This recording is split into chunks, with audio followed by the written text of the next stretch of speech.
ابو محمد، سم. سم الله عدوك. الليله احنا طمعانين فيك. الله يبارك الساعات. يقول يا بنت يلي ما ستر راسك الشال.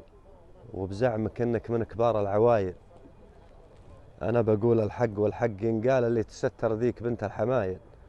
ما هو في كشخه وخاتم وسلسال، الستر العيال الحمايل دلايل. يا بنت لو قلتي لي المهر بريال والله فلا عنز عليك السلايل. والله لا خطب لي على راسها جلال لو كان مطلبها 80 حايل. انا اليوم اني خطبت ابغي عيال، ابي العيال اللي تشيل الثقايل. لا من خطبت اختار العيال يا الخال، والدين عندي هو سيد الفضايل. قالت قسم بالله ما شفت رجال مثلك بغى حجر السنين الاوايل. قلت الصحيح يصح لو مرت اجيال، ركب الكدايش غير ركبه الاصايل. الاصايل. ولاني بلا رجعي ولا جيت خيال، ولا شايل سيفي وصايل وجايل. انسان متعلم ومن الناس عقال، وفتحت عن نهج الحضارات فايل. وسط المدن ماني بنازل ورحال، لو الربعي بين ضلعانه حايل. انام في بيت ومكيف جنرال، واسوق سياره وعندي موبايل. ترى البداوه فعل ما هي بالاشكال، والسلم ما نرضى عليها البدايل. وتبعت سلم العود واصبحت وبال، ونقيت لي من الذود دق وجلايل. الطيب له للطيب يبقى ولا زال، واعرف اسلوب الطيب والشك